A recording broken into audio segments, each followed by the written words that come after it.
So hey everyone, myself Dipendu Moni and you are watching the Professional Tube channel এবং মকআউটের odd সেমিস্টারের result রাত্রেবেলায় কিন্তু out হয়েছে এবং রেজাল্ট আউট হওয়ার পর থেকেই কিন্তু বিভিন্ন স্টুডেন্টদের কাছ থেকে মেসেজেস পাচ্ছি। অনেকের ব্যাকলগ আছে, অনেকেরই আবার যে নম্বর সেটা নিজের যেরকম নাম্বার পাওয়ার কথা তারা ভেবেছিল তার মতো কিন্তু আসেনি, কম এসছে নাম্বার। তো এই অবস্থায় তোমরা কি করবে? স্পেশালি ব্যাকলগ যাদের এসছে তারা তো অবশ্যই ভিডিওটা দেখবে এবং তোমাদের যদি কোনো বন্ধু বান্ধব আছে যার ব্যাকলগ আছে তার সাথে এই ভিডিওটা কিন্তু শেয়ার করে নিও। দেখো, ব্যাকলগের ক্ষেত্রে জেনারেলি যেটা হয় সেটা একটু তোমাদের সাথে ডিসকাস করে নিই। ব্যাকলগ কেন আসে কিনা সেটা জেনারেল যে ব্যাপারটা থাকে সেটা একটু ডিসকাস করে নিলে তোমাদের সুবিধা হবে। টোটাল তোমাদের যে থিওরিটিক্যাল সাবজেক্টস আছে সেগুলো কিন্তু 100 নাম্বারের পরীক্ষা হয়। 100 নাম্বারের মধ্যে 25 নাম্বার থাকে সিএতে, 5 নাম্বার থাকে অ্যাটেন্ডেন্সে এবং 70 নাম্বার যেটা সেটা থাকে কিন্তু তোমাদের সেমিস্টার এক্সামে। এই যে প্রথমে 25+5 এই 25 নাম্বার যেটা সিএটা কিন্তু বেস্ট যে দুটো তোমাদের সিএ যায় তার মধ্যে থেকে কিন্তু এভারেজ করে নেওয়া হয় এবং তার সাথে যে 5 নাম্বার থাকে তোমাদের অ্যাটেন্ডেন্সে, সেই 5 নাম্বার যে অ্যাটেন্ডেন্সে সেটা কিন্তু তোমাদের জেনারেলি 3-4 প্রত্যেকটা কলেজ থেকে দেওয়া হয়, অনেক কলেজ থেকে 5ও দেওয়া হয়। তো আমি জেনারেলি এখানে ধরছি 25-এর মধ্যে সিএর মধ্যে তোমরা অন্তত 16 তো এভারেজ থাকবেই তোমাদের এবং এই দিকে 5-এর মধ্যে 4 তো দিয়েই দেয় কলেজ, কেননা তোমাদের 75+ অ্যাটেন্ডেন্স থাকে, জেনারেলি 65+ তো থাকবেই।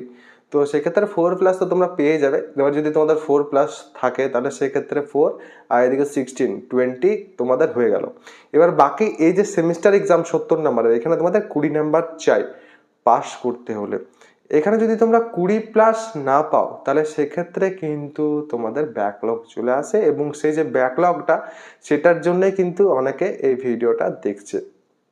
এবার আনএক্সপেক্টেডলি অনেকের কিন্তু ব্যাকলগ এসছে এবং জেনারেলি সেটা সব থেকে বেশি হয় ফার্স্ট সেমিস্টারের ক্ষেত্রে। যারা ফার্স্ট ইয়ারের স্টুডেন্ট থাকে তারা হয়তো জানে ব্যাপারটা যে তাদের কিন্তু খাতা একটু কড়াকড়িভাবে চেক করা হয় এবং তাদের যে খাতা আছে সেটাতে তাদের কিন্তু কোনো এক্সপিরিয়েন্সও থাকে না, কেননা তারা কিন্তু প্রথমবার সেমিস্টার এক্সাম দেয়।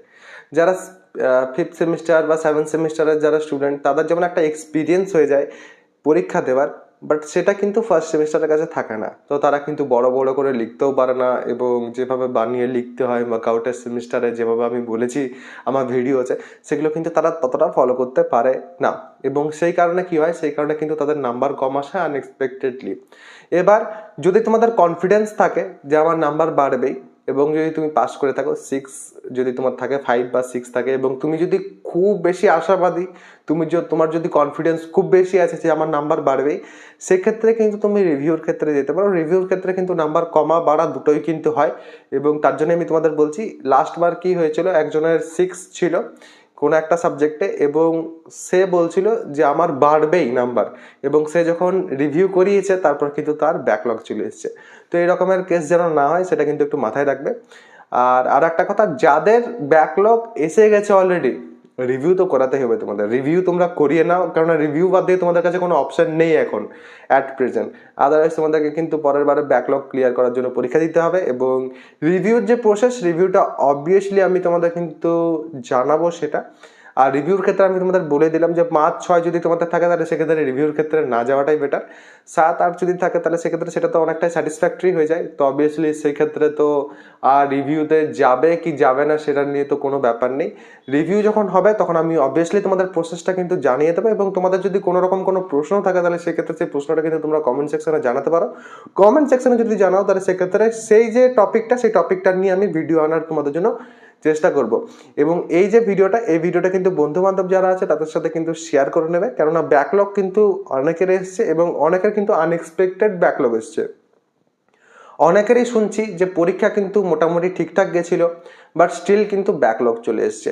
রেজাল্ট আশা করছি প্রত্যেকেই দেখে নিয়েছো, এখনো অবধি 1-2 জন আছে যারা হয়তো রেজাল্ট দেখেনি। এই ধরনের কিন্তু স্টুডেন্টস পাওয়া যায় না, বাট রেজাল্ট যারা দেখে নিয়েছো ম্যাক্সিমাম মেজরিটি কিন্তু এদিকে থাকবে যে রেজাল্ট দেখে নিয়েছো, রেজাল্ট দেখার পরে তোমাদের এক্সপেকটেশন ওয়াইজ তোমাদের রেজাল্ট ভালো হয়েছে না খারাপ হয়েছে, কোন সাবজেক্টে তোমাদের এক্সপেকটেশন ওয়াইজ খারাপ এসছে, এবং অনেক সময় কি হয় কোনো একটা সাবজেক্টে কিন্তু অনেকের ব্যাকলগ চলে আসে।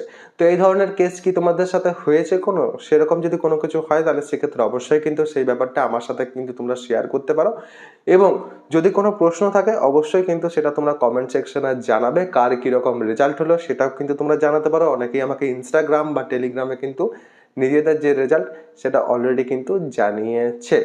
তো এই ভিডিওটা যদি ভালো লেগে থাকে তাহলে সেক্ষেত্রে অবশ্যই কিন্তু ভিডিওটাতে একটা লাইক করবে, বন্ধুদের সাথে অবশ্যই কিন্তু এই ভিডিওটা শেয়ার করে নাও, কারণ অনেকেরই কিন্তু এই ধরনের অসুবিধা হচ্ছে। সবাই ভালো থাকবে, সুস্থ থাকবে এবং আমার সাথে থাকবে।